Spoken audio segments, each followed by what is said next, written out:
শ্রাবণ মাসে আপনাদের সঙ্গে চমৎকার এক শিব পূজার বিধি নিয়ে আলোচনা করতে এসেছি। যে পূজায় মূর্তি, ফুল, প্রসাদ, দীপ, ধূপ কিচ্ছুর প্রয়োজন নেই। কি অবাক হচ্ছেন? ভাবছেন এ আবার কেমন পুজো? এমনই অবাক করা রহস্যময় গোপন সব তথ্য আপনাদের জানাতেই আমার এই চ্যানেল, যার প্রথম ভিডিওটিতে রইল শিব মানুষ পূজা। শিব মানুষ পূজার জন্য আপনাকে মন্দিরে যেতে হবে না, এমনকি শিবলিঙ্গেরও দরকার নেই। আসলে শিব মানুষ পূজা এক প্রকার সাধনা, যা আপনি আপনার মনের কল্পনায় করবেন। এই ভিডিওটিতে রইল শিব মানুষ পূজার বিধি। তবে শিব মানুষ পূজার জন্য প্রথমে কিছু নিয়ম জেনে নেওয়া দরকার। যেমন এই সাধনা দিন বা রাত যে কোনো সময়ে করা যায়, তবে চেষ্টা করবেন স্নান করে শুদ্ধ বস্ত্রে শান্ত মনে বসতে। এই শিব মানুষ পূজার রচয়িতা হলেন আদি শঙ্করাচার্য। তিনি এই স্তোত্রটি সংস্কৃতে লিখেছিলেন, কিন্তু আজকাল অনেকের কাছেই এই ভাষা অজানা। তাই আমি আপনাদের সুবিধার্থে স্ক্রিনে বাংলায় অনুবাদটি লিখে দিলাম। আপনারা প্রথমে অনুবাদটি ভালো করে পড়ে নিন। তারপর যখন পুরো রীতি আপনাদের আয়ত্তে চলে আসবে, সেদিন থেকেই শুরু করুন শিব মানুষ পূজা। যদি সম্ভব হয় সংস্কৃত স্তোত্রটি অবশ্যই মুখস্থ করুন। আসুন একসাথে এবার আহ্বান করি দেবাদিদেব মহাদেবকে।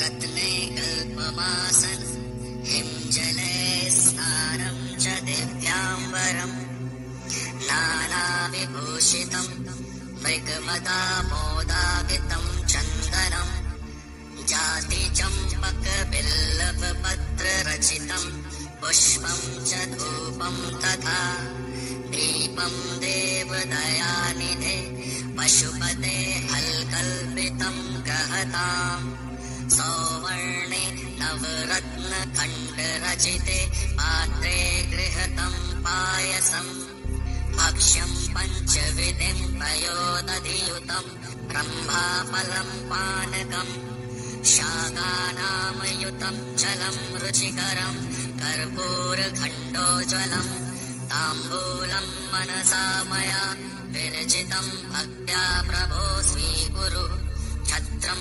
चामरयोयुर्गं व्यञ्जनकं चादर्शकं निर्मलं वीणाभैरीमृदुङ्काहलकला गीतं च नृत्यं तथा साष्टाङ्गं प्रणतिः स्तुतिः बहुर्विधा ओ तत्समतं मया सङ्कल्पेन समर्पितं तव विभो पूजां गृहाण प्रभो आत्मा त्वं गिरिजामतिः सहचरः प्राणः शरीरं ग्रहम् पूजादिविषयो भवोगर्जन निद्रा समाधिस्थितिः सञ्चारः पदो यः प्रदक्षिणविधिः स्तोत्राणि सर्वा गिरो यद्यत्कर्म करोमि तत्तखिलं शम्भो तावाराधनम् करचरणकृतं वाक्कायजम् कर्मजं वा श्रवणनयनजं वा